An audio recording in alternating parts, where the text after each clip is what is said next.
Estimados irmãos, graça e paz. Sejam bem-vindos à aula número 134 do nosso Master Coach em prol da administração da Palavra do Senhor. Hoje, que terá como tema os sonhos de José tornam-se real. Este tema nós vamos estudar à luz das Escrituras Sagradas, livro de Gênesis, todo o capítulo número 42, dos versículos número 1 até número 38, com vista a materializar o propósito de edificação mútua da igreja, como forma de materializar livro de Atos, capítulo 2, versículo 42, em que a igreja, ali edificada, passou a perseverar na comunhão entre os irmãos, na perseverança à doutrina apostólica, na comunhão com os irmãos, na partilha do pão e na oração. Este programa tem em vista, como nós dissemos há pouco, a edificação mútua da igreja. Ele operacionaliza-se através de um momento anterior em que, separado, procedemos a um estudo vertical, teológico e aprofundado das Escrituras Sagradas, para que no momento subsequente, em sede desta Assembleia, possa haver a partilha da boa nova do Evangelho, transmitido não somente a letra da palavra, mas sobretudo o Espírito que reveste essa mesma palavra, de tal forma que nós possamos ter a coragem de poder guardar a palavra do Senhor e andar pelos seus caminhos. Desta forma, nós pretendemos alcançar 4 principais objetivos. O primeiro destes é o de apresentar o Espírito Santo enquanto a terceira pessoa da Trindade. Existem 3 senhores por natureza, existe um único Deus em substância, glória e poder. O segundo objetivo é o de estimular a prática contínua da meditação às Escrituras Sagradas, para que através da bibliocentridade nós possamos não só conhecer a vontade do Senhor, mas também possamos conhecer todos os seus atributos e desta forma nós possamos adorar um Deus que nós conhecemos, de forma que nós possamos adorá-lo em espírito e em verdade, de forma que ele se agrade do holocausto, que é a nossa verdadeira adoração. O terceiro objetivo é o de estimular a prática da oração contínua, vigiar e orar, obedecendo desta forma a instrução do mestre da oração. Eis que nada fazia sem antes consultar o seu Pai, afinal a carne é fraca, mas o Espírito está sempre pronto. O quarto e o principal objetivo é o de unir a igreja. Através das Escrituras Sagradas nós podemos regressar aquilo que é a doutrina apostólica, aquilo que é a bibliocentridade, aquilo que é a cristocentridade. E desta forma, independentemente das congregações, possamos assegurar um verdadeiro ecumenismo religioso através da uma grande resolução no ensino e também na busca contínua da revelação do Senhor na base das Escrituras Sagradas, que a par do Espírito Santo e do nome de Cristo é que são as hastes que asseguram que hoje a igreja possa se manter firme no alcance daquilo que é a sua principal missão, que é pregar a salvação após levar o arrependimento a estas pessoas, ao homem em queda, para que o homem arrependido possa sim estar preparado para poder se arrepender e voltar ao Senhor, o seu Criador. Queremos desta forma dar início hoje à aula número 134.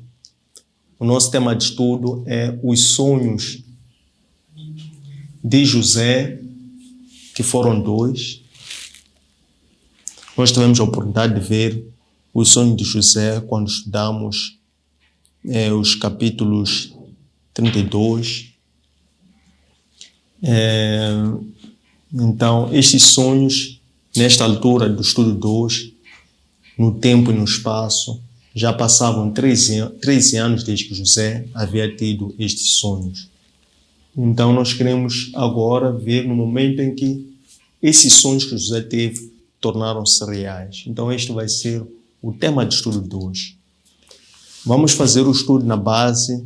A base bíblica vai ser todo o capítulo 42 do livro de Gênesis, dos versículos número 1 até o versículo número 38, isto é, do início até ao fecho do capítulo 42. Para efeitos de estudo, vamos subdividir o nosso estudo em 4 partes, porque dentro de cada uma dessas 4 partes tem objetivos específicos, tem mensagens concretas e tem também aprendizados que vão ser os nossos resultados esperados de aprendizado. A primeira parte vai ser quando Jacó, por causa da intensa fome que se vivia naquela altura, ele insta, desafia, ordena os seus filhos para que eles fossem até ao Egito, para que lá pudessem encontrar providência, para que eles pudessem viver. A segunda parte é agora os filhos de Jacó, ou Israel, irmãos de José, tendo chegado até o Egito, eles foram levados até aquele que decidia sobre a distribuição de trigo no Egito, precisamente o seu irmão José, que eles não viam há 13 anos. E eles presentes ao governador do Egito, que é José, revestido do poder e autoridade que lhe foi confiado pelo próprio faraó, que o faraó até deixou claro que nada se fizesse sem se consultar a José. Então, nem mais os irmãos de José, eles prostram-se diante de José. A terceira parte é quando nós vemos agora José, ao reconhecer que aqueles eram seus irmãos, ele lembrou-se de tudo aquilo que havia acontecido no passado. Lembrou-se primeiro dos seus sonhos e, tendo visto os seus irmãos, ele quis agora ver se os seus irmãos tinham ou não o mesmo caráter. Então, a primeira preocupação que José teve nesta altura era de saber se o seu irmão Benjamim, que agora estava indefeso porque ele já havia sido vendido, se ele também ainda estava vivo ou não.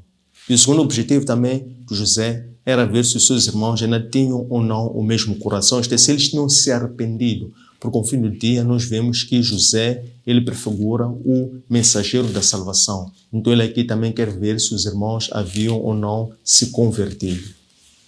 A quarta e última parte é quando os irmãos de José regressam a Canaã e levam a Canaã, isto é, levam a casa do seu pai Jacó, que havia os enviado para o Egito, o resultado de tudo aquilo que eles foram lá encontrar na terra do Egito. Então, estes vão ser as principais partes e vai ser o âmbito do nosso estudo no dia de hoje.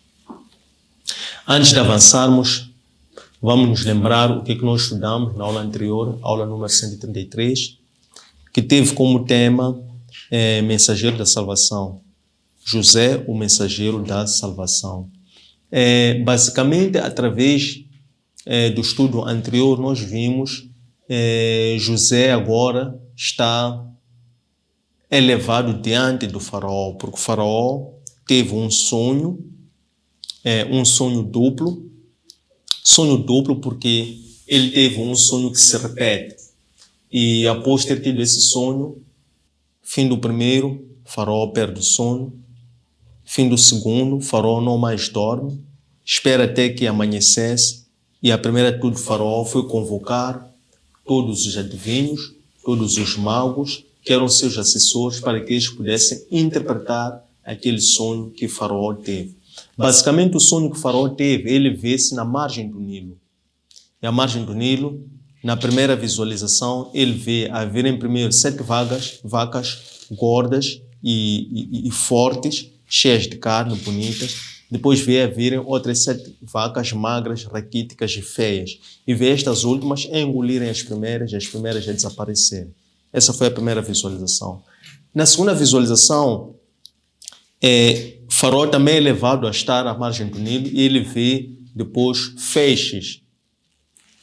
7 feixes, também fortes, cheias, e depois vê de seguida 7 feixes magras, vazias, e estas últimas a persistirem sobre as primeiras. Então José, ao ser levado até Faraó, o Faraó primeiro desafia a José, desafia a integridade de José, sem saber. Mas porque José era um homem temente a Deus, José teve o cuidado de devolver a honra ou de repassar as honras a quem deve toda a honra. Quando o Faraó diz, tenho ouvido falar que tu és capaz de interpretar os meus sonhos. Então José prontamente responde dizendo que não é ele quem iria interpretar os sonhos, mas sim seria o próprio Deus que iria interpretar os sonhos. Daquela forma estava José a iniciar primeiro a disposição pela qual todo servo deve apresentar todas as credenciais que um verdadeiro servo deve apresentar quando está ao encargo de um serviço sobrenatural. Então, de seguida, o faraó conta os seus sonhos a José. José interpreta os seus sonhos, dizendo que os seus sonhos de faraó é um único. São dois, mas convergem em um. E 2 em 1 significa que Deus já resolveu e está em iminência de acontecer. E os 7 seguidos, ou sucessão de 7, significam 2 ciclos, porque 7 foi o período pelo qual o Senhor cumpriu todo o tempo, pelo qual o Senhor chamou todas as coisas à existência. Então, aqueles 2 7 sucessivos serão 2 ciclos sucessivos que iriam ocorrer. O primeiro que seria 7 anos de abundância, seguido de 7 anos de carência. E, daquela forma, o faraó deveria atentar a que durante os 7 anos de abundância pudessem cativar 1/5 de toda a produção para conservar como um plano de poupança. E aquele plano de poupança poderia, então, assegurar a sustentabilidade do consumo, da necessidade de consumo de alimentos ou a provisão de consumo, de sustento do povo do Egito durante os 7 anos seguintes, que seriam os 7 anos de carência. E depois José acrescenta, isto é, vai muito para além daquilo que o faraó lhe pediu. O faraó somente lhe pediu que ele interpretasse os sonhos. E José, mais do que isso, depois diz: faraó, você vai precisar de um homem sábio e um homem prudente para que ele seja capaz de operacionalizar este plano. E o faraó, sem hesitação, porque comoveu-se, o seu espírito encontrou paz e conforto com as palavras que ouviu de José. Ele diz, diante de toda aquela assembleia, de todos aqueles que lhe assistiam, ele diz que nunca tinha visto um homem sábio como José e que esse homem que iria implementar esse plano de gestão do período de crise seria precisamente José.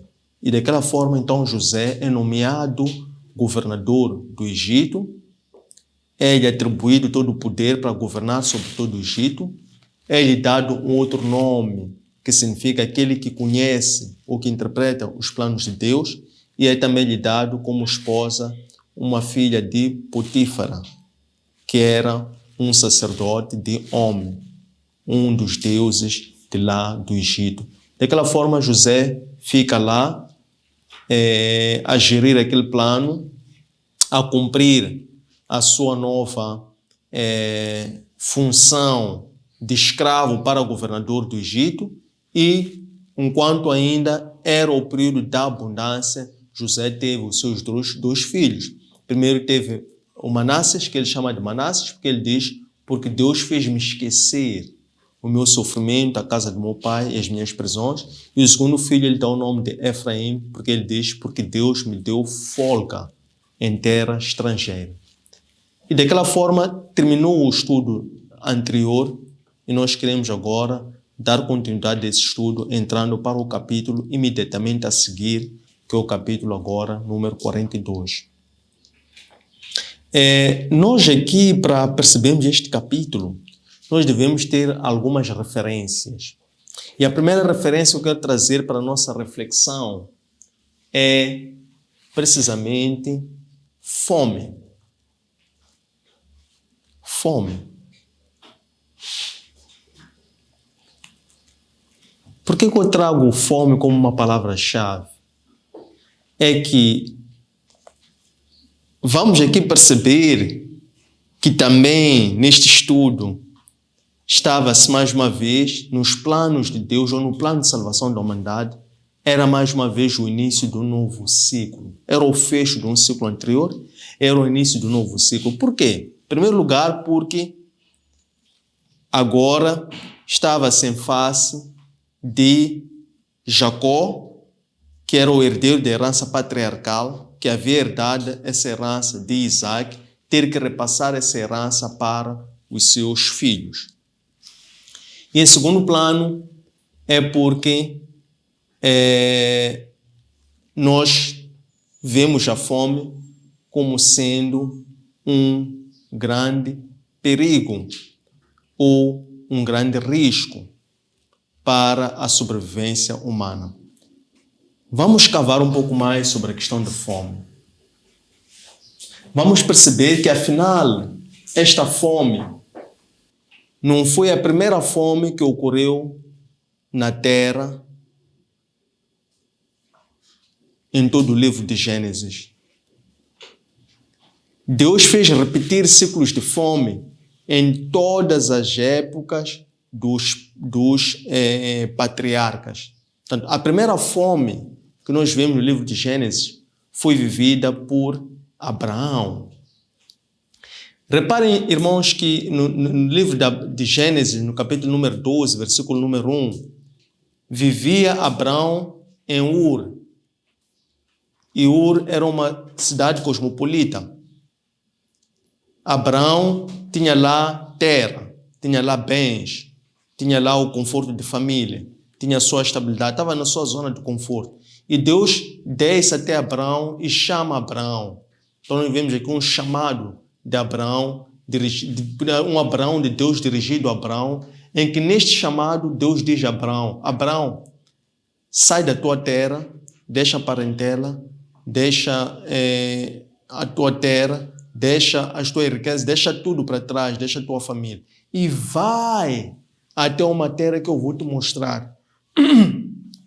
E nós vemos Abraão, este que é designado o pai da fé, ele a obedecer esse chamado de Deus. E ele precisamente sai de lá levando Sarai e Ló.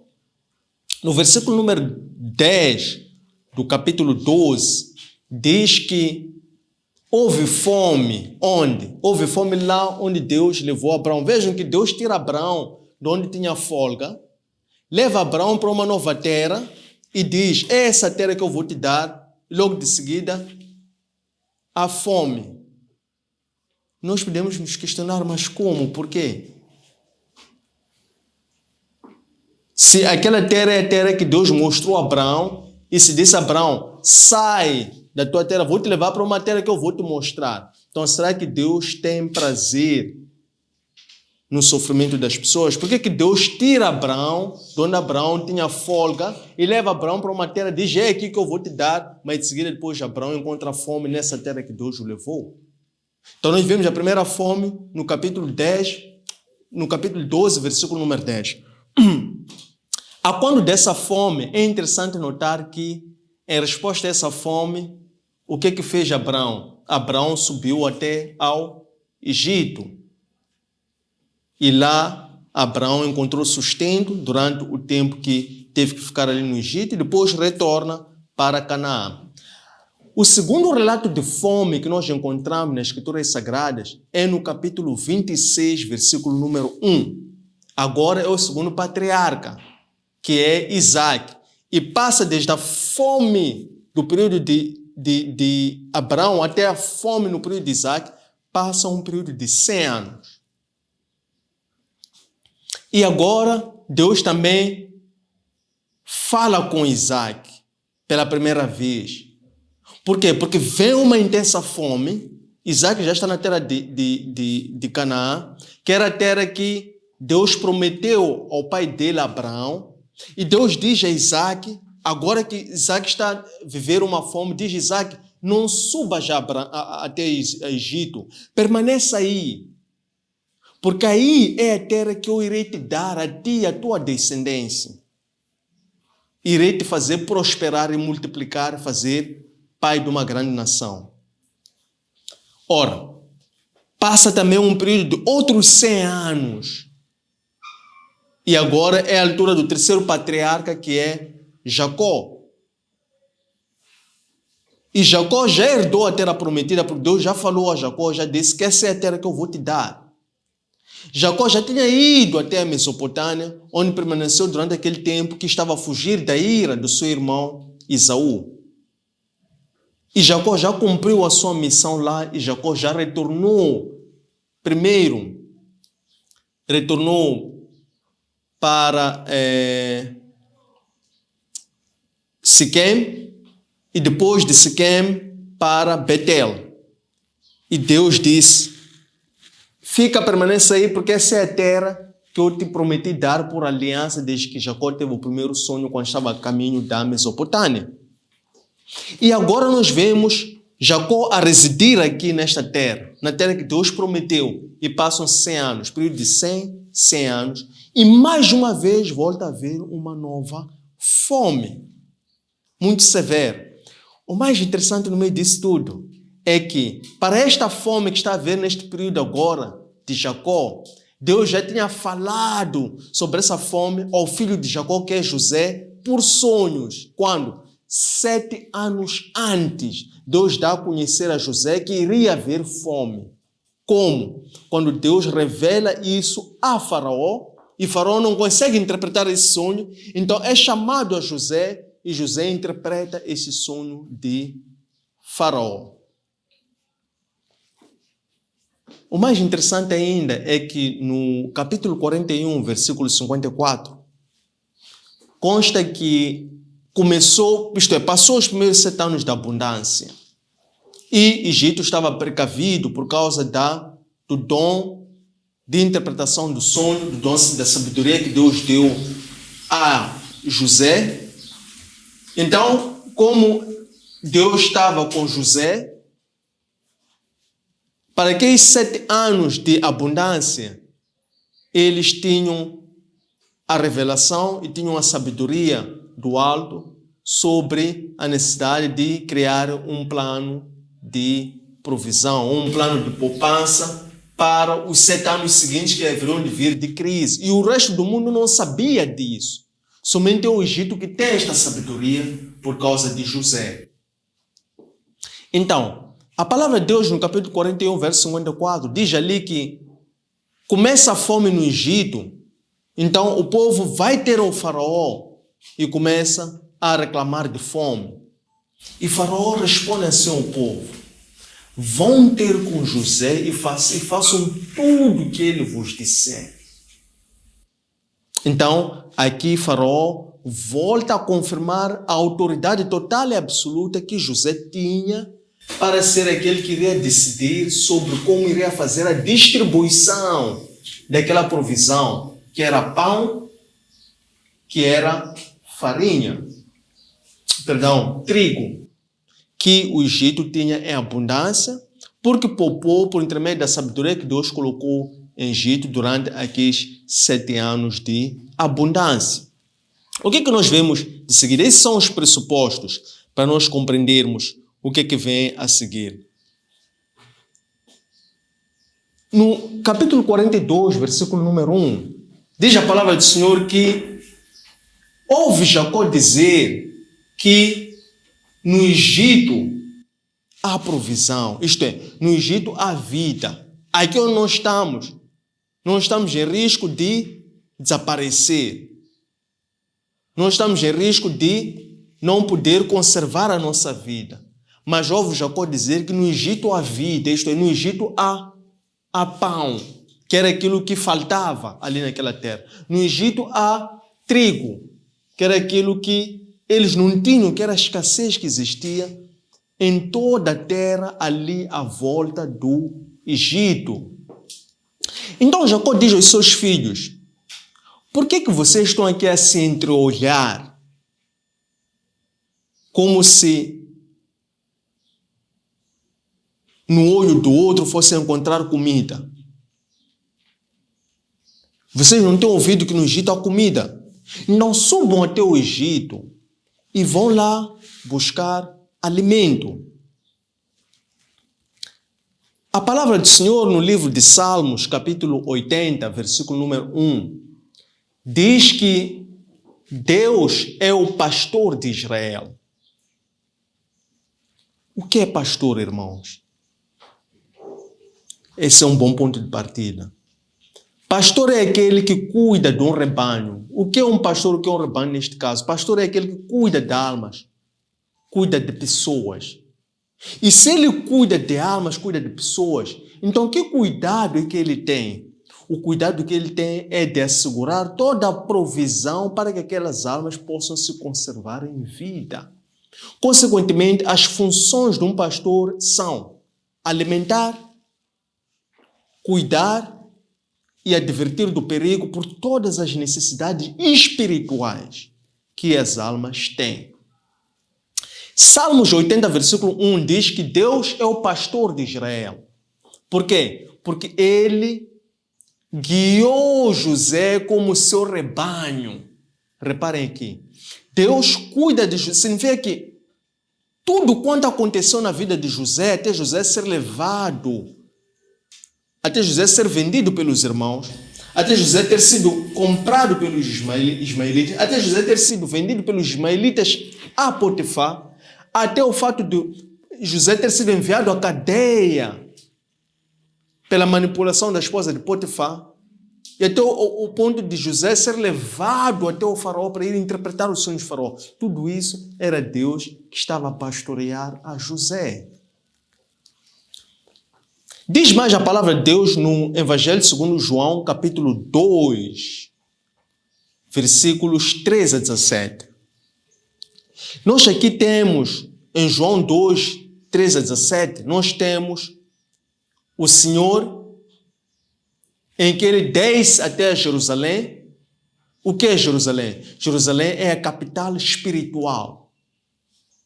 Então o Senhor desce a Jerusalém. Jerusalém que é como se fosse uma capital espiritual do mundo, um centro espiritual, centro de adoração, de louvor a Deus do mundo. Então nós vemos Cristo, após ter efetuado o primeiro milagre, que foi a conversão de água em vinho, no capítulo 2, versículos 1 até 11, nós vemos agora, dos versículos 3 até 17, Cristo agora está numa segunda missão. Que missão é essa? Cristo agora desce para Jerusalém, porque era período de Páscoa. O que acontece quando Cristo desce a Jerusalém em período de Páscoa? Cristo, quando chega até Jerusalém, ele passa pelo templo de Jerusalém. E quando ele olha o templo de Jerusalém, vê o templo de Jerusalém assaltado por comerciantes e cambistas. Quem são os comerciantes? Quem são os cambistas? Os comerciantes são aqueles que, colocados à porta do templo, estavam lá a vender gado bovino, gado caprino e pombos, para que esses animais servissem de holocausto à entrada do templo.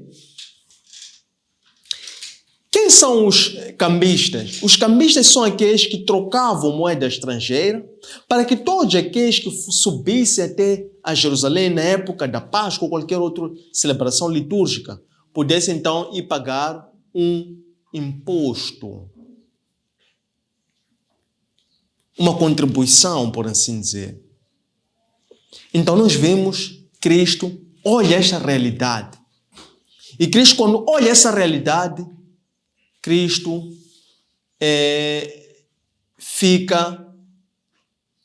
nós vemos Cristo com uma manifestação, vemos Cristo com uma reação que ninguém esperava.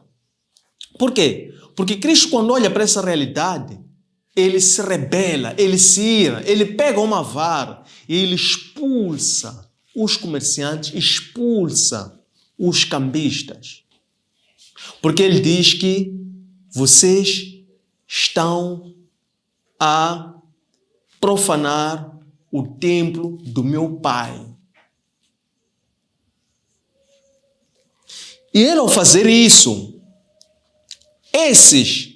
os judeus estavam ali à volta, olham para ele e dizem: que sinal é este que tu estás a fazer-nos? O que isto significa que tu estás a fazer-nos? E Cristo diz o seguinte, que eu irei destruir e reconstruir esse templo em 3 dias. E eles ficaram também, mais uma vez, atônitos, porque eles disseram, mas 46 anos foi o tempo que levou para construir esse templo. Como é que tu dizes que vais destruir e reconstruir esse templo em 3 dias? Nós vemos aqui Cristo como sendo o quê? Como sendo um bom pastor. Como um pastor, aquele que cuida da pureza espiritual do templo, do Espírito Santo. E ele é a porta que conhece o seu rebanho, conhece as suas necessidades espirituais. E Ele é quem os conduz até ao Pai. Com tudo isso, nós vemos a questão aqui ligado a esta ordenança que Jacó dirige aos seus filhos dizendo que por que vocês estão a se entrolhar aqui? Não sabem que, não ouviram dizer que há pão no Egito? Então subam até o Egito para assegurar que nós tenhamos alimento, porque nós estamos em iminência de morrer. O mais interessante nisso é que eles tinham fome física. E eles dirigiram-se ao Egito para satisfazer uma carência física, porque eles estavam em iminência de morrer. E eles dirigem-se até o Egito. A palavra do Senhor, no entanto, diz-nos que no Evangelho segundo Mateus, capítulo 4, versículos 3 e 4, nós vemos aqui Cristo, ele após o batismo no Jordão, ele é levado, é conduzido ao deserto pelo Espírito Santo. E ele permanece lá um período de 40 dias e 40 noites, em jejum, em propósito. E após esse período, o tentador, sabendo que Cristo estava com fome, por causa deste período de propósito, através do jejum, ele lança um desafio para Cristo e diz assim: converta essas pedras em pão. Como que dizer? Já que tu estás com fome e o que precisas é de comida física, então converta as pedras em pão. Só que Cristo, conhecendo as astúcias e as ciladas do inimigo, ele responde ao inimigo usando a palavra de Deus, dizendo: está escrito onde? Na palavra de Deus, está escrito que não só do pão viverá o homem, mas de toda a palavra que vier da sua boca. Então Cristo quer dizer que o imperativo para a sobrevivência espiritual, porque se o diabo está a perguntar a Cristo: tu estás para morrer, estás com fome, estás debilitado, estás fraco, estás para morrer, então busca satisfazer o teu interesse físico. Cristo diz que não só do homem, não só do pão viverá o homem, mas de toda a palavra que procede da sua boca. Então, são os filhos de Jacó, por ordem de Jacó, que sobem até Egito para ele satisfazer a fome física. E eles dirigem-se até o Egito, porque estavam em perigo de sobrevivência. Diz ainda a palavra de Deus no livro de Atos, no capítulo 2, versículo número 42.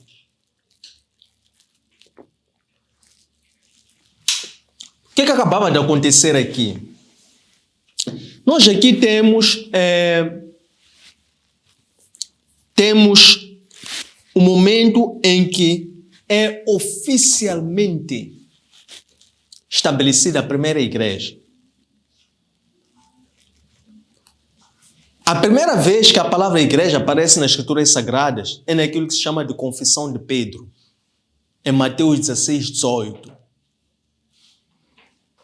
Nesta confissão de Pedro, Cristo perguntou aos seus discípulos: quem é que eles dizem que eu sou? E eles disseram: João, Elias, um profeta, Jeremias. E Cristo pergunta-lhes: e quem é que vocês dizem que eu sou? E Pedro diz: tu és Cristo, o Filho de Deus vivo. Então Cristo diz: e eu digo-te que essa palavra foste revelada pelo Pai que habita nos céus. Então, pois, tu és Pedro, e sobre ti será edificada a minha igreja. É o primeiro momento em que em toda a Escritura Sagrada, no Novo Testamento, consta pela primeira vez a palavra igreja. Mas, no livro de Atos, capítulo 2, versículo 42, nós temos um momento em que se estabelece a primeira igreja. Porque Cristo naquela altura estava a apontar para o futuro, dizer: sobre ti estabelecer a minha igreja. Então nós vemos agora em Atos 2, 42, efetivamente a se estabelecer a primeira igreja. Como? O que é que está a acontecer? Está a acontecer festa de Pentecostes. Os discípulos, cumprindo toda a ordem que o Mestre deu-lhes, eles permaneceram unidos. E depois, como nós sabemos, naquela altura, em Jerusalém, por ser um centro teológico, era visitado por pessoas das mais diversas nações, estrangeiros, que falavam várias línguas, iam para Jerusalém, estavam em Jerusalém nessa altura, porque havia uma celebração litúrgica, que era a festa de Pentecostes. Então, nós vemos que depois, com a descida do Espírito Santo, os discípulos começam a profetizar. E aqueles estrangeiros começam a fazer troça dos discípulos, dizendo que eles estão inebridos, estão embriagados com vinho. Nisso, em defesa a estes, porque Cristo já tinha dito, sobre ti será edificada a minha igreja. O Espírito Santo então inspira a Pedro. Pedro levanta-se para defender aquela acusação que estava a ser dirigida aos discípulos, dizendo que vocês estão inebridos. Então Pedro começa a defender os seus discípulos, mas inspirado pelo Espírito Santo. Ele diz que estes não estão inebridos. Esses estão inspirados pelo Espírito Santo. Ele está a falar, dar aquele sermão para uma multidão de 3.000 pessoas. E aquelas pessoas, convencidas e admiradas, perguntam: e o que é que devemos fazer? Então, Pedro diz que devem se arrepender, em primeiro lugar, para que vos sejam perdoados e batizados pelo Espírito Santo. Então, depois eles perguntam: e como é que nós podemos, então, passar a viver nessa disposição? Então, daí que vem o versículo 42, em que estes 3.000 que foram convertidos e batizados com o Espírito Santo, eles agora, então, passam a perseverar na doutrina apostólica, na Eucaristia, no partir do pão e na oração. Por quê? Porque Cristo disse o quê? Não só do pão, mas de toda a palavra que vier. Então, agora nós vemos em Atos 2:42, esses 3.000 convertidos, esta multidão, agora eles vão encontrarem o que é o caminho da igreja. Como é que a igreja vive, como a igreja se edifica, como é que a igreja, então, mantém-se firme para poder perseverar até ao regresso de Cristo. Então, os irmãos de José partem de lá, vão para o Egito. Naquela altura existia grande fome. Era uma fome que assolava não só Canaã, mas também outras terras. Então, vários povos, comunidades subiam para o Egito para buscar sobrevivência. Só que no versículo número 4, no capítulo 42, diz que e Benjamim ficou, porque subiram 10, ficou Benjamim o mais novo. E eles, os irmãos de José, os 10, eles concordaram que Benjamim ficasse, porque eles tinham amor para Benjamim. Já não existia aquela inveja que eles tinham com José, porque essa inveja que eles tinham com José era porque Jacó demonstrava que tinha mais amor, atenção para este, quando o ofereceu uma túnica. E depois, para agravar isso, este ciúme se converte em ódio quando José começa a sonhar e começa a revelar os seus sonhos a seu irmão. Então nós vemos agora eles a concordarem que Benjamim, por ser mais novo, deveria ficar com o pai. E eles sobem, então, à busca de sustento até ao Egito. Eles, quando chegam no Egito,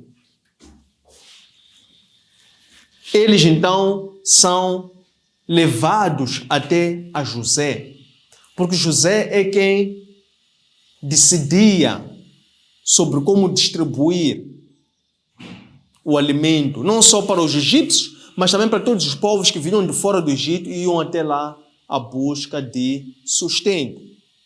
E eles, quando são levados até José, eles, reconhecendo que estão diante de uma autoridade, quem tinha todo o poder sobre aquilo, eles prostram-se diante de José. É interessante notar que no livro de João, Evangelho segundo João, capítulo 2, versículo 5, lá também Maria, ela ordenou àqueles serventes daquela boda para que eles obedecessem tudo o que eles fossem fazer. E eles obedeceram tudo o que eles fossem fazer, quando Cristo disse, vai buscar 6 talas com água, tragam até mim, eles levaram com fé. Então Cristo fez o primeiro milagre. Então nós vemos também aqui, estes quando prostram-se diante de José, estão a reconhecer que em José reside toda a autoridade. Em José, o José para eles era um Deus. Por isso eles prostraram-se diante de José. Porque era aquele quem haveria de decidir e haveria de assegurar que eles e a família deles toda, porque eles vinham de lá de casa, enviados pelos seus pais, que eles poderiam continuar a viver. Então eles prostram-se diante de José. Nós também somos tentados a lembrar-nos ou a atentar a palavra de Deus no livro de Atos dos Apóstolos, capítulo 10, versículos 13 até 18. Aqui nós vemos uma atitude de um tirano, que é aquele que quis levar as honras a si, as honras que pertencem somente a Deus. Quem foi este? É um tirano chamado Rei Herodes. Nessa altura, existia também muita fome noutras nações. E muitas nações, estamos a falar descendentes, povos de Tiro, de outras nações, iam até o Rei Herodes para irem pedir alimento. Então, eles dirigem-se dessa vez para o Rei Herodes com uma postura de paz e uma busca de pacificação, iam por bem, iam pedir provisão, alimento, apoio. Mas Herodes, ele irrita-se. E irritado Herodes, ele então traz as suas vestes reais. Que era para quê? Ele com as suas vestes reais, ele queria com as suas vestes intimidar as pessoas, para que por intermédio das suas vestes as pessoas pudessem ficar com medo e pudessem lhe honrar ou lhe tratar como se ele fosse Deus. Então Herodes veste as suas vestes reais e as suas vestes eram tão brilhantes que por causa do raio da luz aquilo fazia um grande brilho. Então ele começa a dar um sermão para aqueles povos. Quando ele dá aquele sermão para aqueles povos, porque ele está a ser manipulado pela maldição que queria fazer com que ele, aquele espírito que reveste ao rei Herodes, quis fazer com que o rei Herodes quisesse levar as honras de Deus para si, porque ele queria ser adorado. Então ele começa a dar um sermão. Então aquele povo, quando ouve aquele sermão, aquele povo começa a dizer: não é a voz de Deus, é a voz de um homem. Ao compararem a voz dele como se fosse voz ao compararem a voz do rei Herodes como se fosse voz de Deus. E ele, quando ouve isso, ele fica cheio de orgulho. O que aconteceu logo de seguida? Diz a palavra de Deus que há um anjo que fere o rei Herodes. E o rei Herodes ali imediatamente morre. E o corpo dele, que é a sua carne, foi então comida por bichos. Então, nós temos aqui os irmãos de José prostram-se diante de José. José, quando olha aquilo, José lembra-se do quê? Dos sonhos que teve 13 anos antes. Por quê? Precisamente nos sonhos que ele viu, 2 sonhos seguidos, ele viu os irmãos já prostrarem-se diante de si. Até porque no segundo dos sonhos, ele viu um sol, lua e 11 estrelas já prostrarem-se diante de si. Efetivamente, aqui, José vê a materialização dos seus sonhos. Por quê? Porque estão ali os 10 irmãos de José mandatados pelo seu pai, que ficou com o seu irmão e com a mãe destes. Então José vê o cumprimento de seu sonho aqui a revelar-se. O que acontece aqui? José reconhece os seus irmãos ali prostrados diante de si, mas os seus irmãos não reconhecem a José naturalmente, porque até de José disfarça-se. E José, como é que se disfarça José? José começa a usar uma linguagem dura com eles. Isto é, José começa a acusar a eles, a dizer, vocês são espiões. E eles dizem, nós não somos espiões, nosso Senhor. Nós somos homens dignos. Somos filhos do mesmo Pai. E o nosso Pai é vivo. Nós somos 12 filhos. Dos 12, há um que é desaparecido. E o outro, o mais novo, está com o nosso Pai. E nós subimos até aqui para vir buscar a graça do nosso Senhor, a fim de que nós possamos ter alimento, porque a fome é grave lá na terra dos nossos pais. Nós somos de Canaã e estamos ameaçados de continuar a viver. O nosso Pai foi quem nos enviou até aqui. Então, José, quando ouve isso, José, ele de seguida é desafiado a pôr a prova de seus irmãos, porque ele continua a dizer que não, vocês são espiões, vocês vieram para ver a nossa nudez, vocês vieram para conhecer as nossas fraquezas como país. E eles insistem que não são espiões.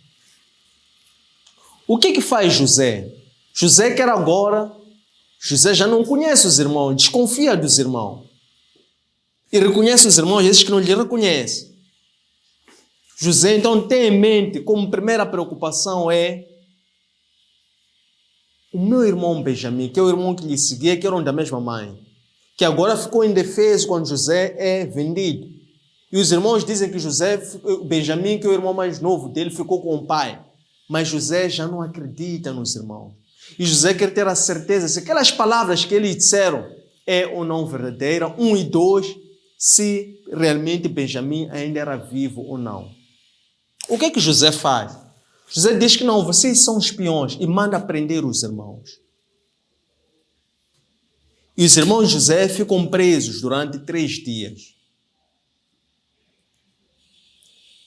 Após esses 3 dias, em que os irmãos de José são postos presos, José depois manda-os tirar, soltar, e manda trazer até eles, e diz assim,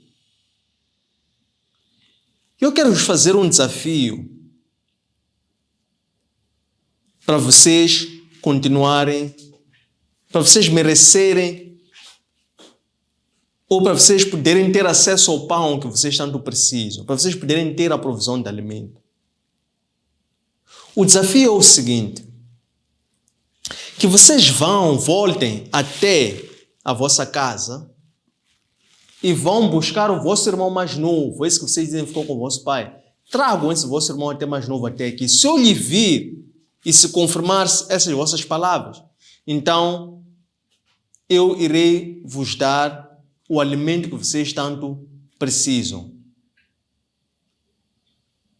Mas quando José diz isto, eles começam a ficar conturbados entre eles. E eles começam a falar entre eles que isso tudo que está nos a acontecer é por causa do nosso irmão que nós vendemos há 13 anos já. Só que eles estão a falar na língua deles e José está a corresponder com eles por intermédio do intérprete. José não está a falar com eles em hebraico. José está posicionando-se como um egípcio e chama um intérprete que está a falar com eles, está a traduzir para ele. Então, eles, os irmãos, começam a falar entre eles, a dizer que isto é por causa do nosso irmão. Realmente a sua alma, no momento em que nós estamos a querer fazer maldade, a sua alma chorou, lamentou, pranteou, mas nós não quisemos ser misericordiosos com ele. Então, isto é o resultado do sangue do nosso irmão. Então, depois de seguida, quando eles falam isso, Rúben diz, mas eu vos disse que vocês não deveriam fazer isso. Mas vocês não quiseram me dar ouvido. Então é por isso que isso está a acontecer. José, quando ouve isso, a primeira grande dúvida que José tinha, dissipa-se ali, porque ele percebe que, afinal, de todos os irmãos, houve um que quis lhe salvar, que era Rúben. Então José diz, tudo bem, já que Rúben distanciou-se deste comportamento dos meus irmãos, então o que há de ter sido culpado, ou o que há de ser aquele que dos outros 9 que ficaram, que poderia ter impedido e não fez, há de ser o Simeão, que é o segundo mais velho. Então ele diz assim, tudo bem, para eu ter a certeza que vocês não são mentirosos e que vocês vão de voltar, vão vocês os 9, mas fica Simeão aqui preso como cativo, que é para vocês voltarem, já que há de ficar aqui retido o vosso irmão. Então depois José manda com que os seus colaboradores enchessem as sacolas que todos os 10 irmãos dele traziam, sacolas para poderem levar trigo, e buscar pão. Então ele manda encher as sacolas dos seus 9 irmãos de farinha. Manda colocar também dentro das sacolas dos seus irmãos todo aquele dinheiro que eles traziam. E manda-os regressar. Eles, enquanto estão a regressar, diz a palavra do Senhor que eles, enquanto regressam, um deles abre a sacola para tirar mantimento para dar aos seus camelos. E ele, quando abre a sacola, ele vê o dinheiro que ele tinha levado. E o seu coração se estremeceu. Diz, o que é isso que Deus está a fazer conosco? Fica assustado. Fomos lá ameaçados. Detiveram o nosso irmão. Nos prenderam. E ainda assim estamos a voltar. Encontramos pão. E ainda encontramos dinheiro que levamos. Bom, eles continuam. Quando chegam à terra de Canaã, então eles apresentam-se diante do seu pai, Jacó.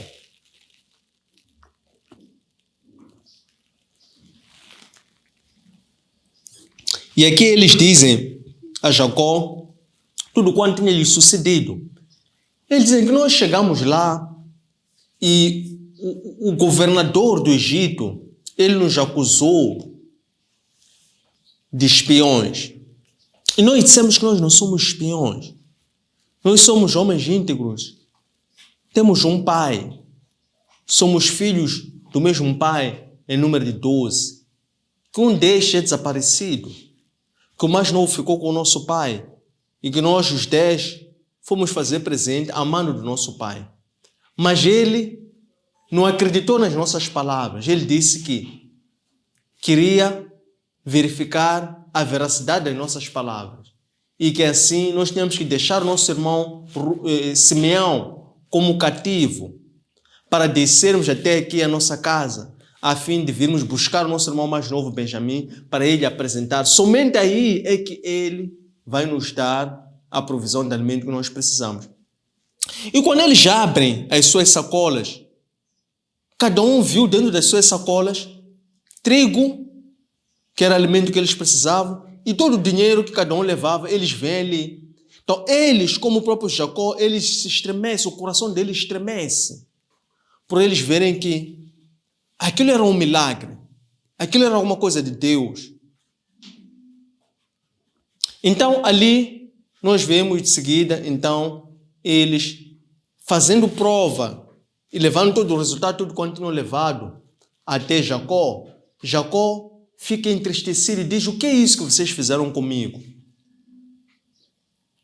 Não bastasse eu ter perdido o meu filho José, e ainda agora ficou o meu filho Simeão. Por que vocês tiveram que falar que tinha outro meu filho Benjamim, que eu tanto amo, que é o único que eu tenho agora? É para eu também perder o meu filho Benjamim? Então ele conturba-se e entristece-se com isso.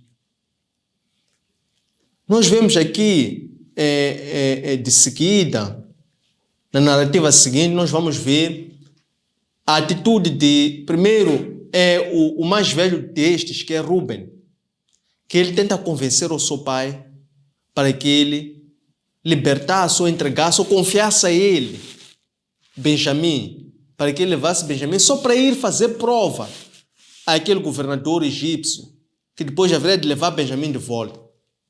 E Jacó nega a Rúben, não acredita, desacredita totalmente em Rúben.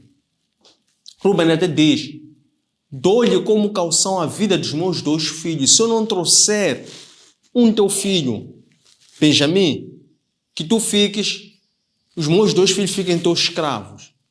Mas nós vemos Jacó simplesmente rejeita o pedido do seu filho mais velho, Rúben. Tendo chegado a esta parte, terminamos o primeiro momento, que é a disposição. Fica agora aberto o momento de colocação de questões, sugestões, comentários e dúvidas para podermos aprofundar o nosso estudo. Muito obrigado. A paz, irmãos. Obrigado. Eu aqui tenho 2 questões que, no meu ponto de vista, não sei se estava correto ou não, por ter acontecido isto desta maneira. A primeira é: qual é o objetivo de Deus para permitir o sofrimento à humanidade? Qual é a mensagem a transmitir nisto? Qual é o objetivo de Deus ao transmitir isso? O objetivo de Deus... Qual é o objetivo de Deus para permitir o sofrimento à humanidade? Qual é a mensagem a aprendermos? A humanidade, né? Sim. Depois disso, o quê? Qual é a mensagem a aprendermos com este sofrimento? Porque vimos aqui que muitas dessas pessoas que são referentes na Bíblia passaram fome. A seguir, esse ato de Jesus expulsar os vendedores foi...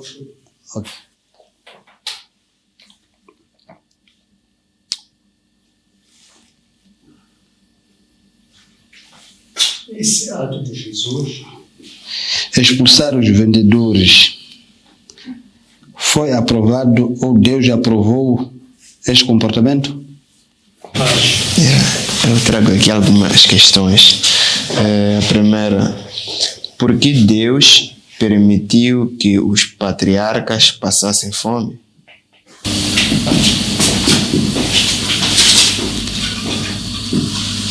Quem pode ser pastor e quais são os requisitos para ser um bom pastor? Por que razão José retribuiu o mal feito pelos irmãos pelo bem? E como hoje podemos esquecer o mal que é nos feito pelas pessoas e retribuir também pelo bem?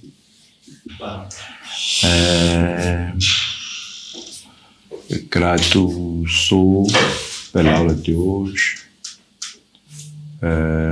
pois ela tocou vários aspectos que falam muito comigo, A primeira delas é a tentação do próprio Jesus Cristo quando estava a atravessar o deserto. De seguida,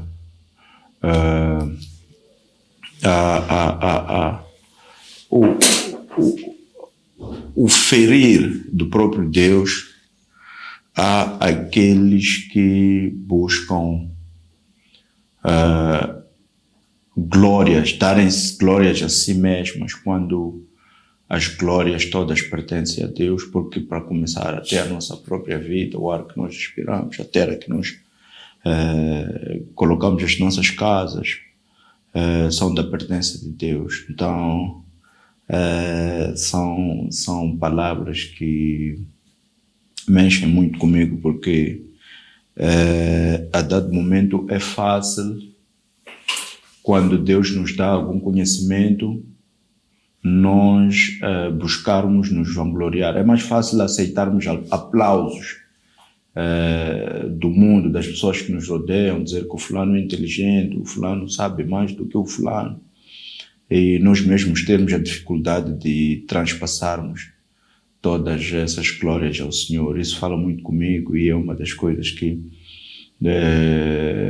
naturalmente Deus, através do seu Santo Espírito, enviou para esta sala para nos ensinar que todas as glórias, todas as honras, tudo o que nós possuímos, tudo pertence a Deus, e que tudo que nos foi por Ele dado devemos repartir, porque Ele ensinou aos discípulos, por vários, ensinou a todos nós, através dos discípulos, de vários textos que estão na Bíblia, que a partilha do pão, daquilo que Deus nos dá, é mais importante do que nós conservarmos, guardarmos aquilo que Deus nos dá como se fosse uma riqueza que nós conquistamos com o nosso esforço. Portanto, é isso que Deus falou comigo muito nesta aula. E também o arrependimento dos irmãos, quando naturalmente notaram que eles teriam feito algum mal, e ao reconhecerem que o mal, naturalmente, quando ele é feito ao longo dos tempos, Deus depois cobra de nós, de nós e nos coloca até em situações ainda mais piores do que aquelas que nós injustiçamos ao outro. Então, é uma das coisas, é uma aula muito rica, uma aula que precisa de um tempo para sentar e digerir, uma digestão, quer dizer, depois de comer assim, este livrinho, é importante depois sentar e digerir, porque é muita informação que esta aula de hoje ensina-nos. Porém, para assim completar esta minha felicidade, esse entendimento que eu tive no meio desta partilha, deste pão, deste maná, gostaria de perguntar o seguinte. É uma questão que tem várias questões dentro dela, porém é uma. Qual é a maior fome do século atual?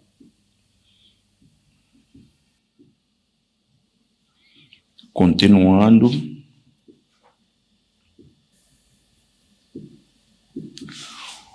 como os crentes deste século podem contribuir para a extinção desta fome e como esta fé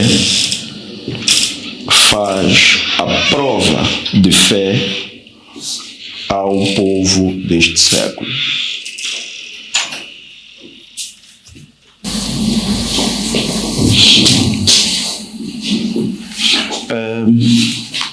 Eu peço a correção, caso tenha escutado de forma errada.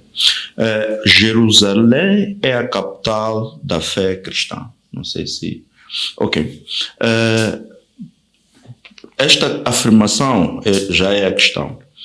Esta pode colocar Jerusalém é a capital da fé cristã, porque o que vem vai, a dado momento,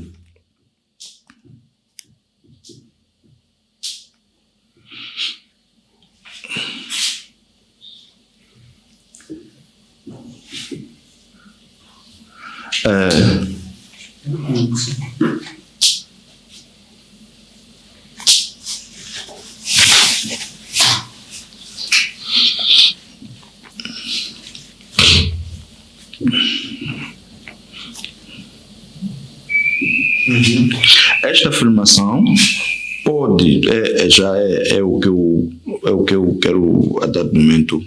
Esta afirmação pode gerar espécie de exclusão, entre aspas, para diversas culturas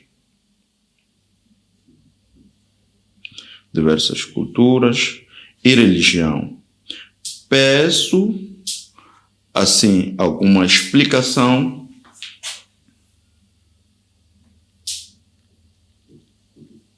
de como é que o resto do mundo passou a fazer parte de Jerusalém ou da fé cristã.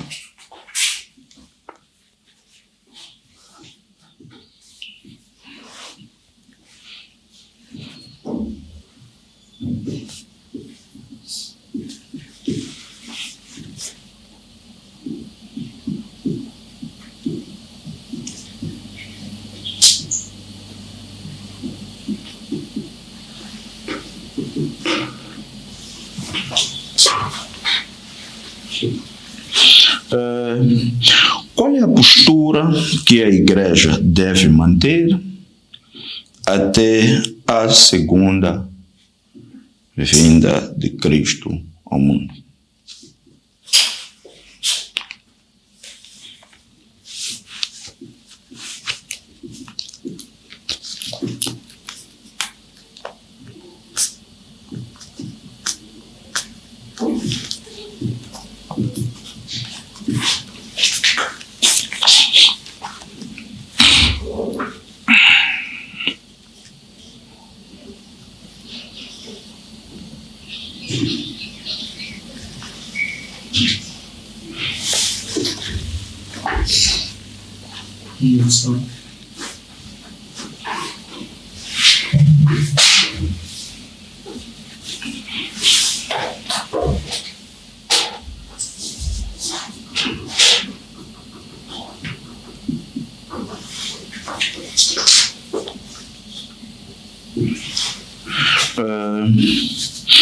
Como podemos transferir as honras e glórias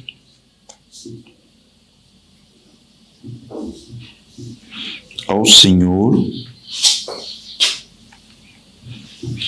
quando o mundo nos atribuir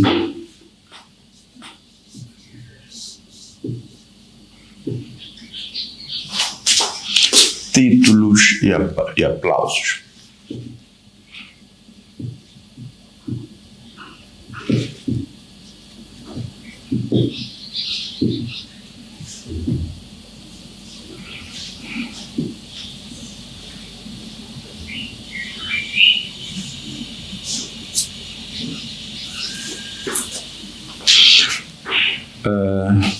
A postura de José para com os irmãos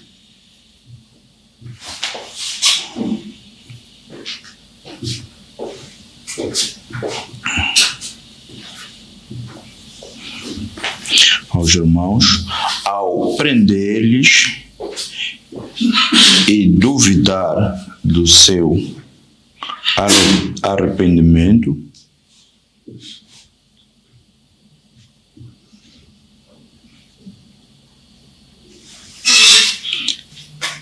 é justa diante do Senhor,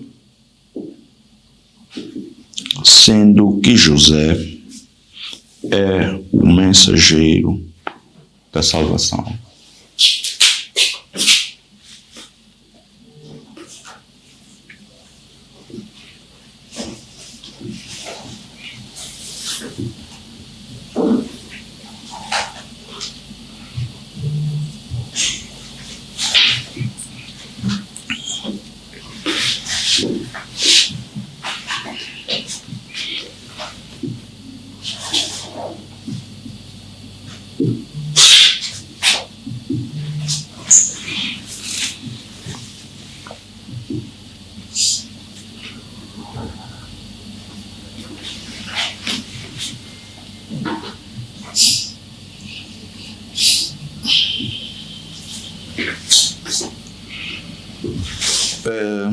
Como vencer as tentações do inimigo?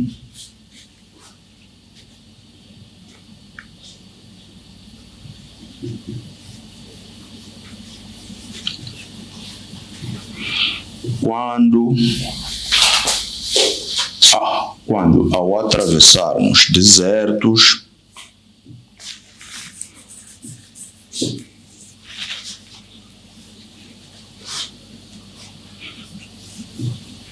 ele aparecer-nos com saídas aparentemente fáceis,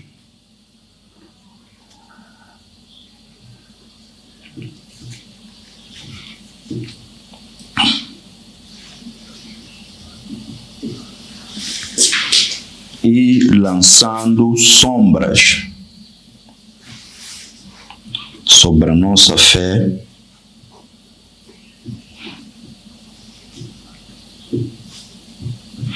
ao perguntar-nos onde está o vosso Deus diante do vosso sofrimento.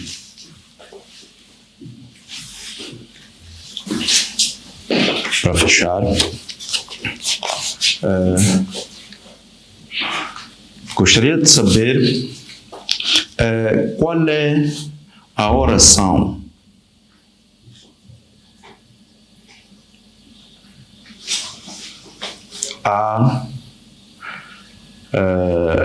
qual é a oração que o cristão deve fazer ao atravessar desertos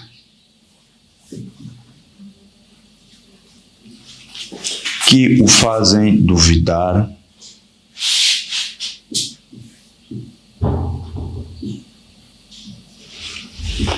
da existência de Deus? Obrigado. Amados, muito obrigado por estas 12 questões que foram aqui muito bem colocadas.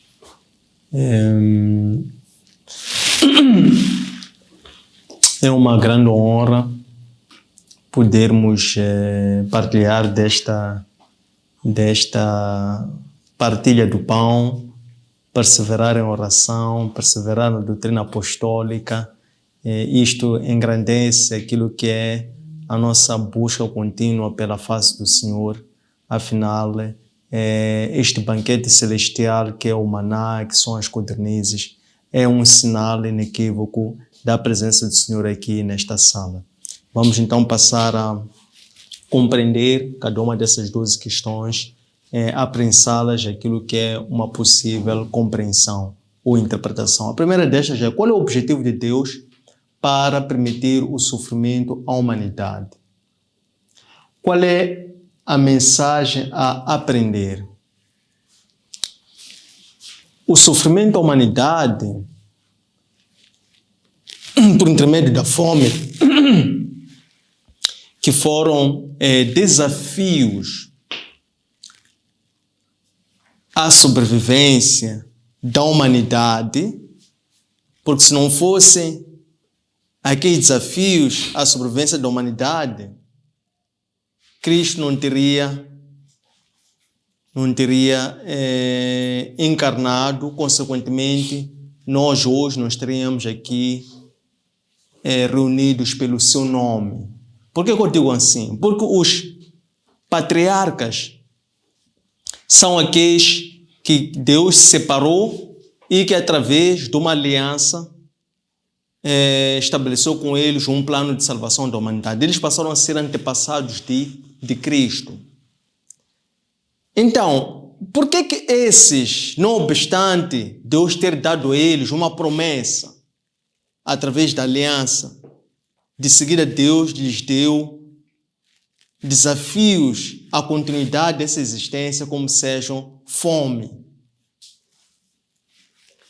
Era precisamente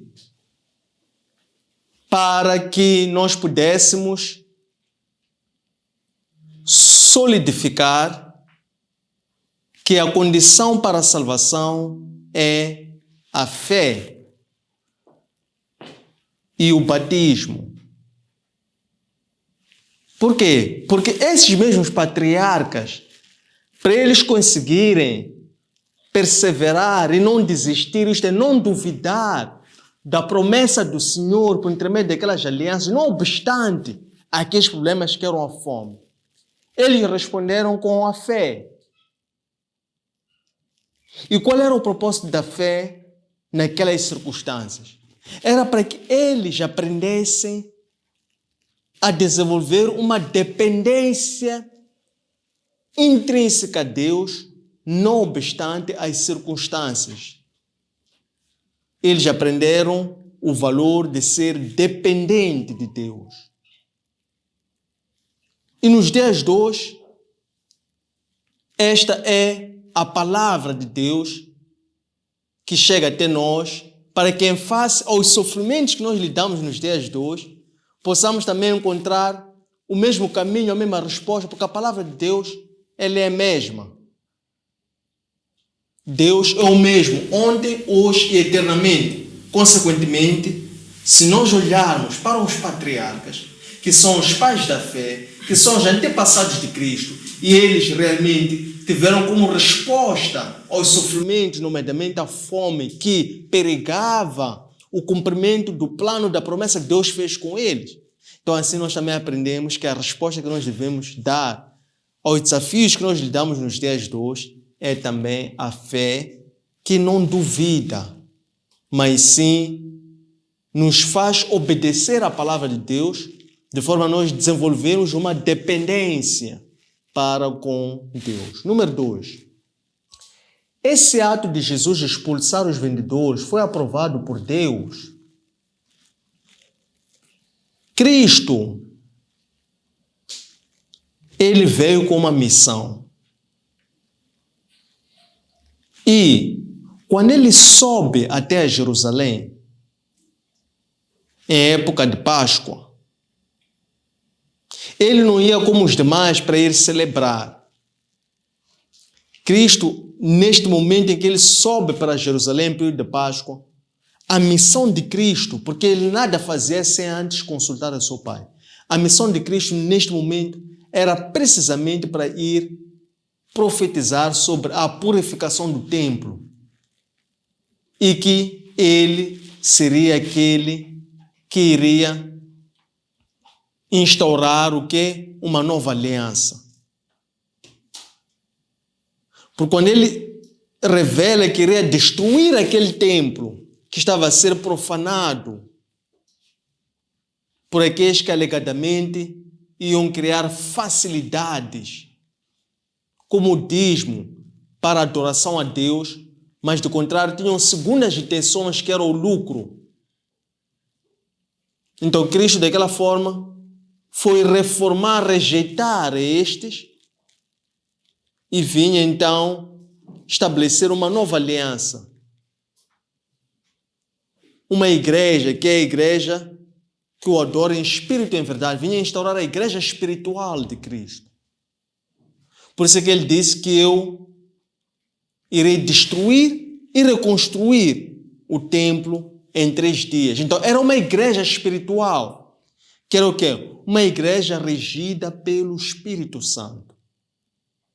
Após o quê? Após a sua morte, ressurreição e ascensão, para que agora, à destra do Pai, ele possa ser o nosso único intercessor. É desta forma que ele, neste momento, ele disse que vocês vieram profanar o templo do meu Pai. Então, este é que é o entendimento. Número 3, por que Deus permitiu que os patriarcas passassem fome? Já é muito similar à primeira questão. É precisamente para que os patriarcas pudessem demonstrar uma fé na prática. Não obstante antes terem recebido uma aliança, a aliança que era uma promessa. Mas eles tinham que demonstrar a sua fé na prática, que era viver aquela fé. Daquela forma eles pudessem tornar maduros na fé, através da dependência de Deus. E que através da fé, como uma resposta a todas as adversidades da vida, eles se tornassem então referências para toda a comunidade cristã, para toda a igreja de Deus. Aliás, eles haveriam de ser então assim os nossos antepassados e hoje iriam prefigurar aqueles que são também antepassados de Cristo. Número 4. Quem pode ser pastor e quais são os requisitos para ser um bom pastor? Pastor pode ser aquele que é separado, e para ser separado é aquele que é chamado para cumprir uma missão espiritual no mundo. E que missão espiritual na terra é que um pastor vem para cumprir? A missão espiritual do pastor aqui na face da terra é de alimentar, cuidar e advertir do perigo. Alimentar como? Alimentar com ensino bíblico, evangelização, intercessão e poder orar, isto é, ministrar cultos. Poder também presidir batismos. Poder também presidir todo tipo de cerimônias que exijam consagrações. Então, o pastor há de ser aquela pessoa que, por um lado, alimenta, por outro lado, cuida. Cuida como? É um conselheiro espiritual. É aquela pessoa que, não obstante cuidar de um rebanho como um todo, dá-se ao tempo de cuidar especificamente as necessidades específicas das pessoas. Faz atendimentos espirituais. Busca conhecer o seu rebanho. Busca descer até eles, perceber quais são as suas adversidades, desafios, preocupações e orienta-lhes, aconselha-lhes e convive não só com toda a comunidade, mas também busca atender às necessidades específicas do seu rebanho. E é também aquele que adverte do perigo, como? Instruindo e exortando de todo tipo de perigo que as pessoas se deparam no dia a dia, sobretudo o perigo de viverem no pecado e, consequentemente, o perigo de serem, então, o quê? Escravos do pecado. Então, é papel do pastor assegurar esses 3 pilares na forma como ele, enquanto uma pessoa separada, que não só ministra e ensina, mas é o primeiro que pratica aquilo na sua própria vida, para que ele então esteja apto a esta mesma obra. Por essa razão é que em Mateus capítulo 3, versículos 7 e 8, João Batista chama os fariseus e saduceus de víboras. Por quê? Porque eles eram fingidos. Os fariseus, por um lado, eram apegados à lei. Ensinavam sobre a lei e defendiam sobre uma lei que nem eles próprios praticavam. Os saduceus, por seu lado, eram aqueles que buscavam outros interesses. Faziam parte de uma classe social específica. Mas eles não acreditavam em coisas sobrenaturais. Eles não acreditavam em milagres. Por quê? Porque eles não viviam os milagres. Mas eram pessoas que buscavam o quê? Obter vantagens, benefícios em função daquela designação ou daquele papel de ser pastor. Ora, há pessoas que querem ser pastores, mas não basta querer ser pastor, porque ser pastor é um chamado ministerial. E quem confere esse chamado, que não é uma profissão, mas é sim uma vocação, quem confere essa vocação é o próprio Cristo, porque ele faz prova de fé a esses mesmos pastores para que eles possam ser reconhecidos, porque pela sua voz. O que significa ser reconhecido pela sua voz? E como ser um bom pastor, como estamos a dizer? Para ser um bom pastor, que respondendo isso, como eles podem ser reconhecidos? São aqueles que são imitadores de Cristo. Então, nós nos tornamos bons pastores quando nos tornamos imitadores de Cristo. E, consequentemente, então, o rebanho reconhece a nossa voz, porque é o próprio Espírito Santo que abre a porta para que esse pastor possa, então, se apresentar diante do rebanho no aprisco e, chamando-lhes, possa, então, ser o guia que vai retirar as pessoas do aprisco, dentro do aprisco, e vai conduzi-los até a Cristo, que é o caminho, a verdade e a vida. Número 5. Por que razão retribuiu o mal feito pelo irmão? Por que razão José retribuiu o mal feito pelos irmãos pelo bem? E como é que hoje podemos fazer o mesmo? José era um mensageiro da salvação. José estava a pregar o evangelho. Isto é, José dispôs a sua própria vida ao serviço do evangelho. Por essa razão é que José, todo tipo de sofrimento, dor, injustiça que ele teve na sua vida, sempre a resposta que ele fez a isso foi obedecer à palavra de Deus.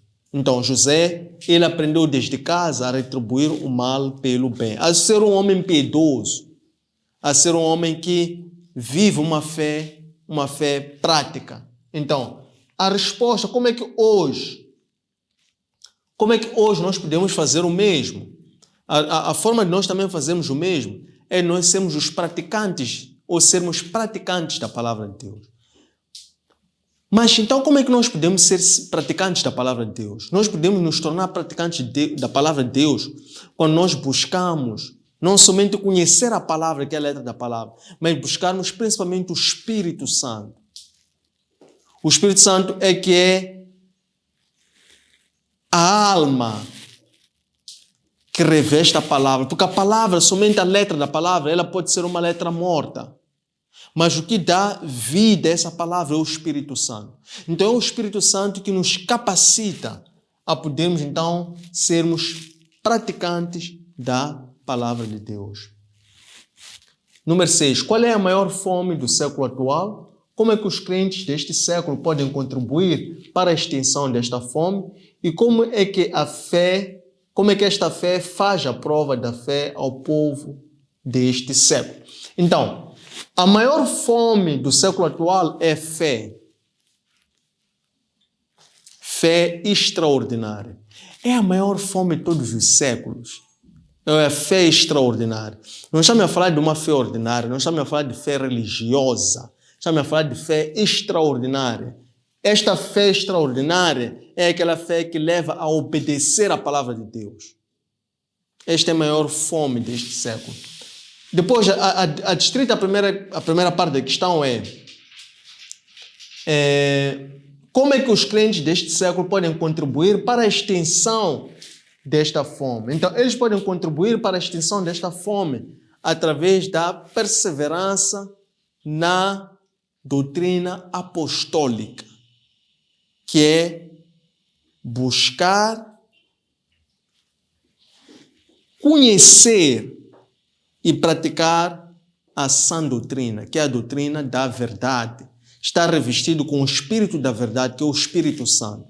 Então, através dessa forma, nós, os crentes deste século, podem contribuir para a extensão daquela fome que é a fé extraordinária. E a terceira parte, como é que esta fé, que é o quê? Que é a obediência, que é a busca pelo Espírito, a busca por perseverar. Como é que esta fé faz a prova da fé ao povo deste século? Através do Espírito Santo.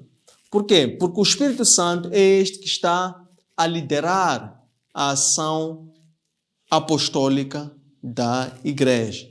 Então, todos nós, toda a igreja reunida, a igreja está reunida, está unida por um só Espírito, um só Senhor e um só Deus. O caminho para Deus, o único caminho para Deus é através do Filho, que é o Espírito Santo, que é Cristo. E para nós acedermos a Cristo, temos que receber o Espírito Santo, o batismo pelo Espírito Santo. Então, eles estão intrinsecamente relacionados. É através desta forma que nós podemos lidar com a maior fome deste século. Número 7. A afirmação de Jerusalém é o centro espiritual do mundo. pode gerar uma espécie de exclusão para diversas culturas e religiões. Que explicação é que podemos dar para que o resto do mundo passasse a fazer parte desta fé? Então, o que acontece? Se nós recuarmos até ao final do primeiro século, não, até anos 35 desta era, 33 desta era, após a morte de Cristo, estamos a recuar na Escritura Sagrada até o livro de Atos dos Apóstolos. Jerusalém era o centro espiritual do mundo. Era. Por essa razão é que Cristo disse aos discípulos para que eles permanecessem ainda em Jerusalém. Para quê? Para que aguardassem mais um pouco.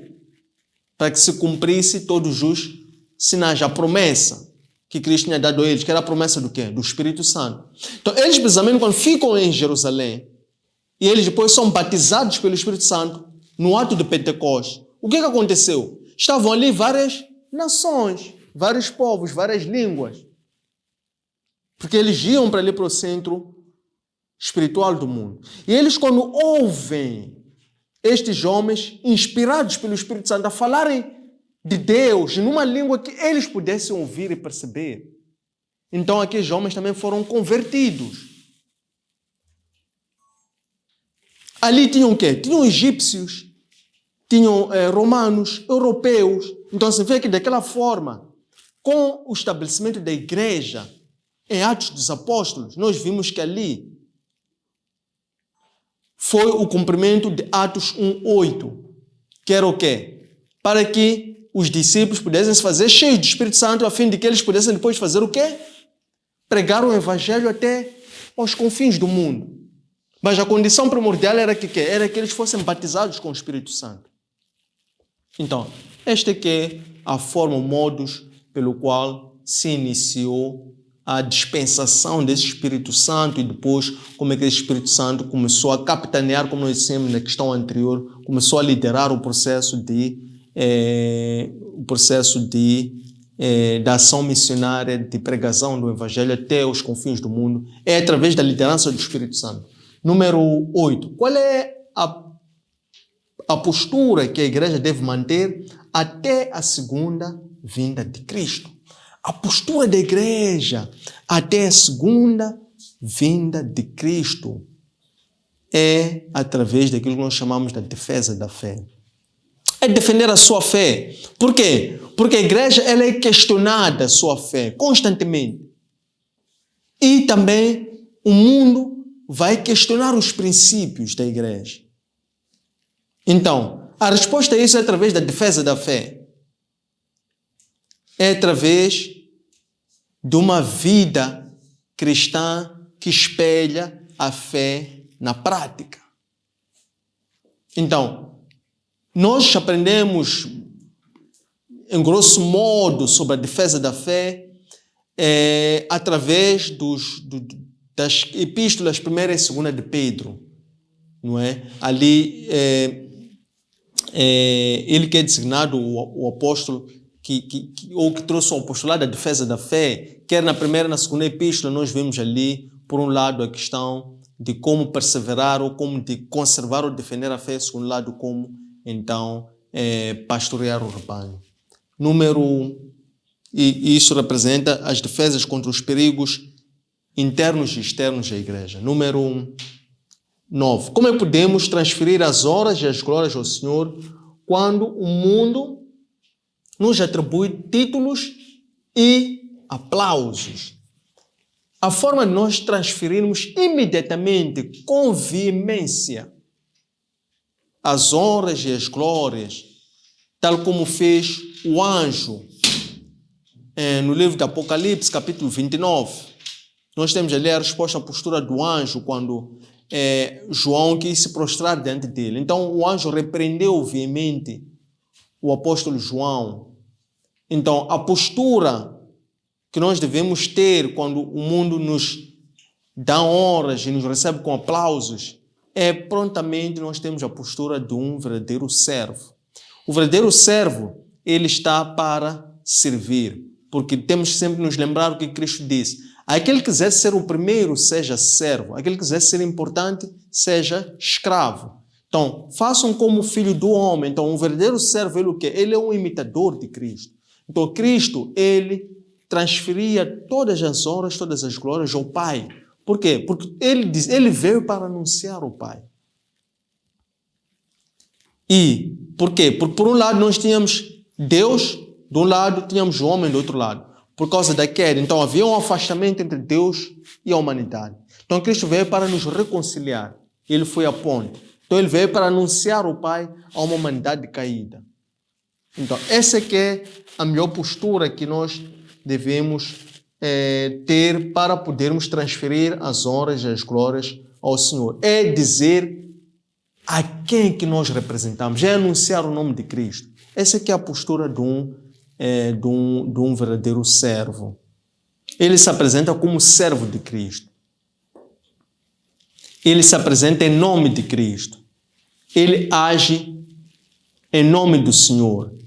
Ele transfere, isto é, não aceita para si, mas ele glorifica o Senhor e honra o Senhor quando o Senhor é exaltado, reconhecendo que tudo quanto ele opera não é por mérito seu, mas é por mérito daquele a quem ele representa. Número 10. A postura de José para com os irmãos, ao prender e duvidar do seu arrependimento, é justa diante do Senhor, sendo que José é um mensageiro da salvação. O que acontece é que José, ele queria ver se os irmãos estavam arrependidos. O que acontece é que no arrependimento existe aquele arrependimento de sentimento, que é um arrependimento de boca para fora, mas que não é um verdadeiro arrependimento. Então José queria ver se eles não estavam a fingir.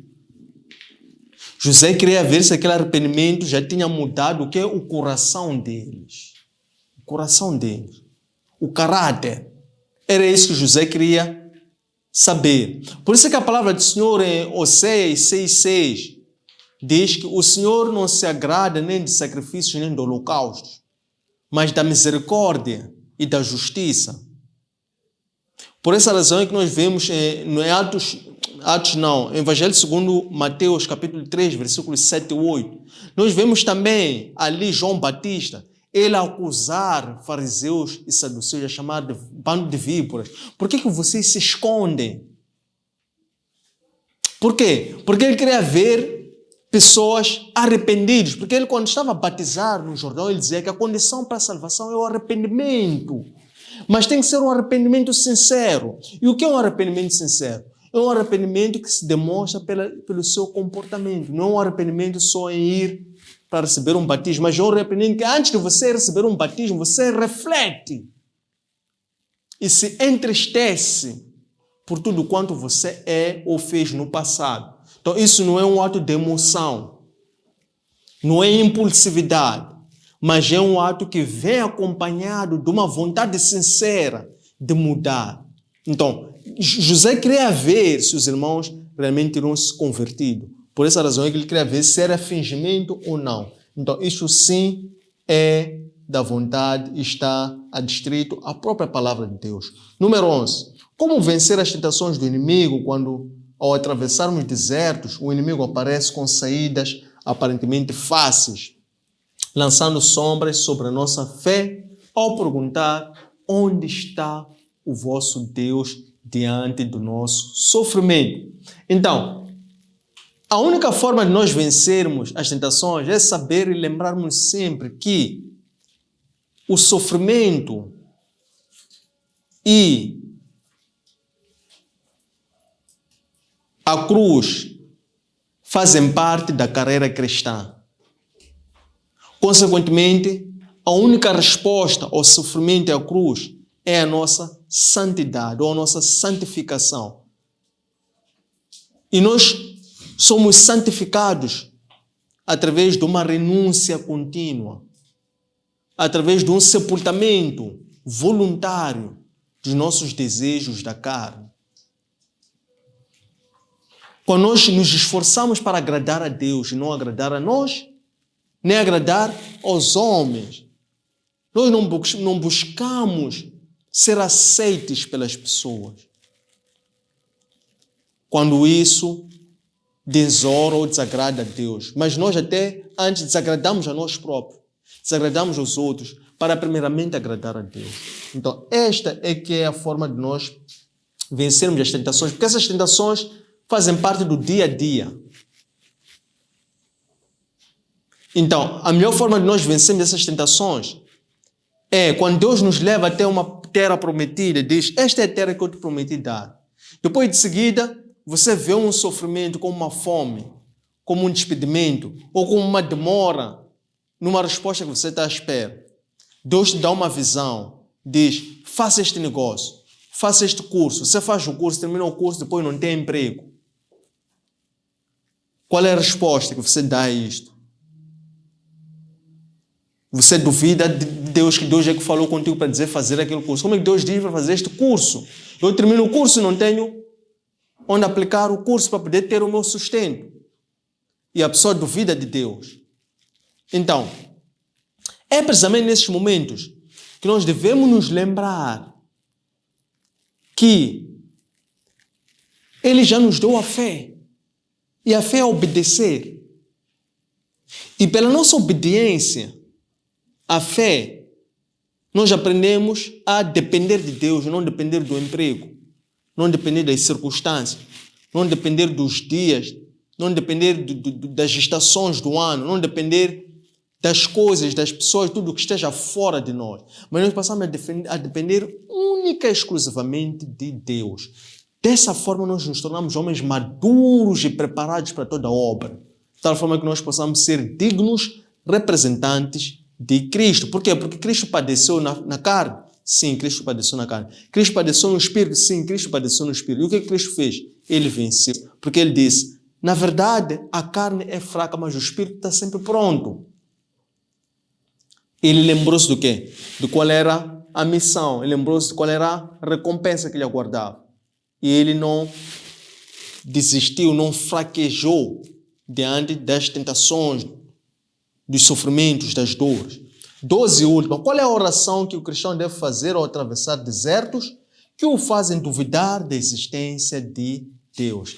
Precisamente, a oração que o cristão deve fazer quando ele atravessa esses desertos, ele deve orar pedindo sabedoria, pedindo prudência, pedindo discernimento. O que é sabedoria? A sabedoria é a capacidade de podermos lidar com problemas usando a palavra de Deus e seguindo a sua vontade para lidar com problemas reais. O que é prudência? Prudência é nós mantermos-nos fiéis à palavra do Senhor, mantermos a disciplina e podermos nos segurar para não reagirmos a estímulos externos, mas podermos sempre estar apegados o quê? À rocha firme. E quando vier a tempestade, nós não possamos correr em debandada com as pessoas. Possamos, então, nos ligarmos ao Senhor para não vivermos de reação, mas vivermos de ação, para que com fé e sabedoria espiritual possamos, então, ser guiados pela vontade do Senhor. E o que é discernimento? Discernimento é nós sabermos distinguir o bem do mal, o certo do errado. Salomão pediu sabedoria e discernimento. Por quê? Porque um sem o outro fica incompleto. Em outras palavras, Salomão pediu sabedoria para poder discernir a vontade de Deus. Então, para nós termos discernimento, temos que primeiro ter sabedoria. Mas se tiver sabedoria sem discernimento, fica incompleto. Então, a oração que o cristão deve fazer quando lida com os desertos da vida, é pedir, primeiro, uma fé que entende todas as coisas. Uma fé que é na palavra, independente das circunstâncias dos dias, das estações, dos momentos. É pedir uma coragem para poder obedecer a palavra de Deus. E é pedir uma obediência espiritual, que é uma obediência que se manifesta de dentro para fora, que é o nosso espírito ser obediente, ser disciplinado. Nós temos um espírito que teme a Deus, não temermos por fora, mas é o nosso espírito que teme a Deus, que estremece diante de Deus. E quando nós tivermos esses alicerces, nós vamos poder ter resposta em oração a todas as adversidades com que lidamos. Porque as adversidades, elas são diferentes uma da outra. Os desafios são diferentes uma das outras. Então, quando nós sabemos em oração buscar resposta para isso, nós podemos, então, encontrar sempre conforto em meio às adversidades, pois o maior conforto é gozar da paz e do amor de Cristo que transcende todo o entendimento. Tendo chegado a esta parte, queremos agradecer a vossa presença e pontualidade. Deixem ficar os vossos comentários e também questões. Não esqueçam de fazer like e de subscreverem as nossas páginas. Partilhem esses conteúdos com a vossa vasta rede de contactos e encontrem este nas nossas plataformas digitais. Nossos arquivos que estão nas páginas de Facebook, de Instagram e de YouTube. Antônio Sende LDA. Nosso arquivo para plataformas Android, LOApp. Nosso webpage www.academiaservo.com. Espero que gostem. Um abraço de luz e até breve.